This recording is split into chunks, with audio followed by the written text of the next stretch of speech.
L'autre jour, en digérant une excellente charlotte aux fraises, on est tombé sur ça. Est-ce que notre gastronomie est qualifiée de républicaine à travers le monde? Non, évidemment, elle est française. La République, elle a voté les pleins pouvoirs à Pétain, puis elle a condamné le régime de Vichy. Alors c'est quoi les valeurs de la République? Quand on nous dit être républicain, c'est être, je vais prendre 3 exemples, être pour l'avortement, contre la peine de mort et pour le mariage pour tous. Mais du coup, il y a 50 ans, c'était pas une république? Donc qu'est-ce que ça veut dire les valeurs de la République? Bon, dire que la gastronomie n'est pas républicaine pour critiquer la République, tu vois, c'est comme dire qu'une boîte de sardines n'est pas une voiture pour critiquer les transports. La France est un pays, une histoire, une culture. La République, c'est un système d'organisation du pouvoir.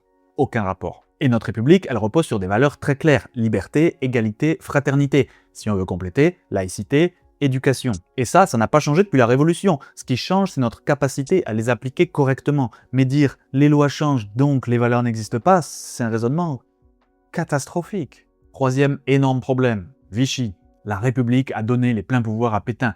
Non, c'est littéralement l'inverse. Des politiciens ont trahi la République et ils l'ont liquidée. Confondre ça, c'est une erreur historique de base. Le plus incroyable, c'est que ce genre de discours vient souvent de gens qui s'accordent le monopole de l'amour de la France, qui disent défendre son histoire, mais qui sont incapables de distinguer le pays, le régime, les valeurs, les décisions politiques. Il n'y a pas longtemps, j'ai jeté un œil sur le livret du citoyen, celui qu'il faut maîtriser pour obtenir la nationalité française quand tu es étranger. Si tu réponds que les valeurs de la République, c'est l'avortement ou le mariage pour tous, c'est zéro.